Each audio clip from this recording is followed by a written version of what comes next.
when you look back on those massive hits, because you had umpteen of them within a very short period of time, what do you feel? 6 years, 30 hits in 6 years. Not bad, eh?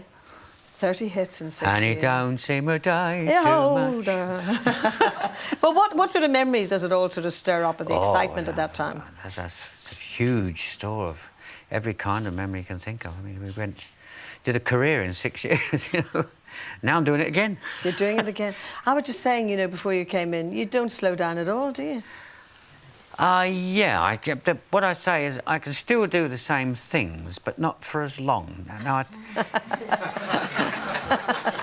Or something like that. It's a funny crowd today, have you noticed? I know, yes.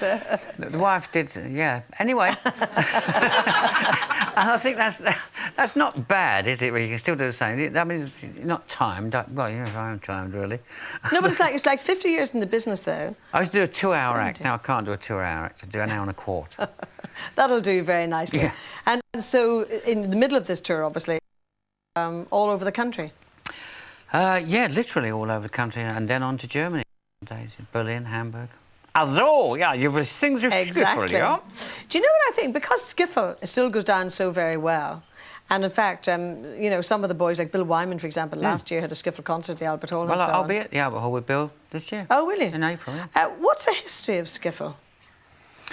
Well, it's very odd, because there isn't really such a thing as skiffle. It doesn't exist. It's a name we adopted. Originally, all the Afro-American terminology, things like words like jazz, rock and roll, skiffle, were scatological double entendre. Oh, right. Super. OK, double entendre, very nice. Wonderful. Which meant dirty words, you know. So to jazz it up meant, you know, sound of rock. Yeah, I'm going to rock you, baby, all night long, and all that stuff. And skiffle was, I'm saying. So they used to have parties like we used to in the East End of London, in the pubs after the closing time. We'd all sit around and get the piano, usually in those days, the banjo and that, and sing songs and chip in for the drinks, right? Well, they do the same. Like kitty. Yeah, in the kitty. Yeah, exactly. They used to do the same thing in Ireland, right? Didn't they? Correct. Yeah. Well, they did the same thing in America, and they called them skiffle parties or rent house parties.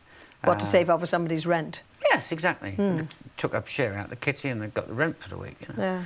And the kind of music they would use, things like, it was exactly the same as they would use in the East End here. It would be a bit of jazz, a bit of blues, some old folk song, Danny Boy, or some pop song, you know, put on the style, things like that.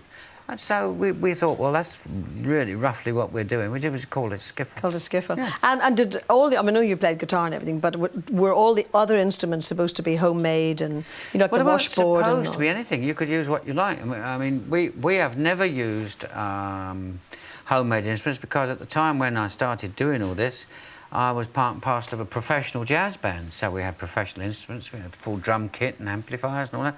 So we have never used that sort of thing. But there's nothing to stop kids from, you know, taking the cheap way out, you know, without an exorbitant amount of money, and playing them. I mean, to give you an idea, I was doing a summer season in Blackpool with Engelbert Humperdinck, actually. And we had a party afterwards, you know, just usual, no big deal. And everybody started singing some song, you know, I don't know what it was. Jump down, turn around, and pick a bale of cotton, gonna jump down. And everybody started banging something and playing something. And Engelbert's drummer couldn't find anything left to bang on, right? And so he looked around, and all there was a bowl of crisps. So he put his hand in the bowl of crisps and went, I thought, now that's skiffle. That's ingenuity as well, really. I'll tell you. So you can really do it to anything. Yeah.